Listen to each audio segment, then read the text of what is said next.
Today's tips are designed purely to help you play faster with greater ease.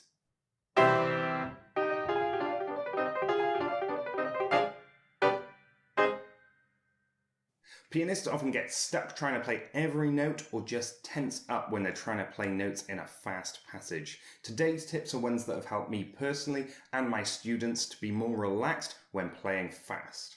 We're going to go through 3 critical tips for playing faster, lighter and looser, and stick around to the end of the video to find out our bonus tip of how to practice this in to improve your technique and ultimately play faster. I'm Dominic and welcome back to the channel. If you're new here, do consider subscribing if you want to level up your piano playing and keep up to date with our most recent piano tips. For today's video, we're going to be using the passage that you heard earlier on in the video from Beethoven's Sonata Opus 10 No. 2, but these tips will apply to any piece where you have to play faster. Okay, so on to the first tip, and perhaps unsurprisingly, it's to do with your fingers, specifically how to move your fingers to play them faster. So one of the techniques that we can use to help our fingers move and play faster is to claw them back. We can try this with a simple 5-finger exercise.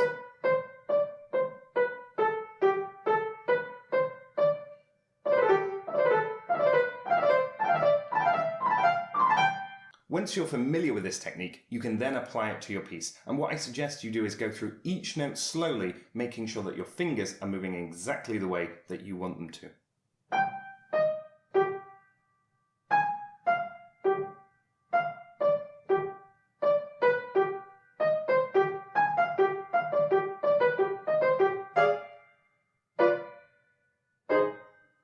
One of the most important aspects to technique is to do with how independent your fingers are from each other. People are often not aware that their fingers aren't moving as independently as they can. If you would like to play faster, ultimately you will need to have more independent fingers. To help you with this, I've written a free ebook which you can access. I will show you where to find it at the end of the video. And this will give you some exercises and tips for how you can improve your finger independence and ultimately play faster. The second tip to play faster is to do with movement. It's about moving over or around the notes with your wrist and your arm. Instead of holding still and playing each note statically, what you want to achieve is a smooth motion around the notes.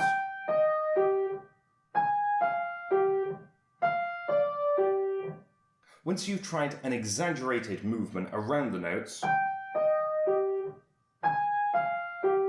I would then minimize it and make it as small as possible.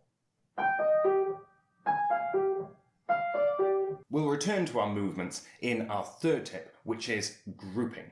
So grouping is about not treating every note equally. We want the first of a set to be more important, more stressed, and then the subsequent notes to be slightly less, slightly lighter, and slightly quieter. In the right hand in our passage, we have 3 notes that are very fast. The first note is going to have the most stress, the second slightly less, and the third slightly less after that.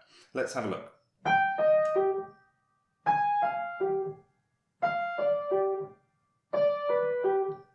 Think about how this ties in with the movement as well. We move down and then up. We're getting heavier and then lighter. It's often the shape of a T saucer. We're going down and then up.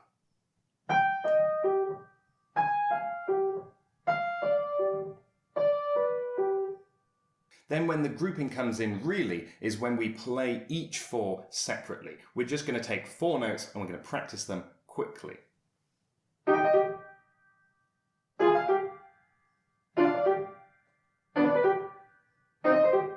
After you've done each group of 4, what you can do is do a 4 and then go to the next 1.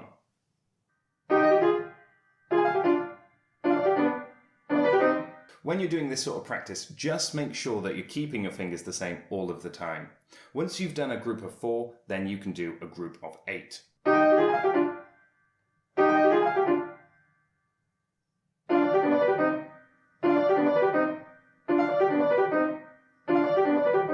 Then all you need to do is keep adding to the group from the 4s to the 8s to the 16 to the whole passage. Okay, so on to the bonus tip, and this is to do with how you practice. It's the most simple, yet the most powerful. What you want to do is simply use a metronome. Take your piece, go at the half speed. And then once you can achieve that with all of the correct techniques that we've talked about today, just add 4 each time. Or you can go in increments of 5 as well. But you want to do it very gradually until you reach the speed that you want to.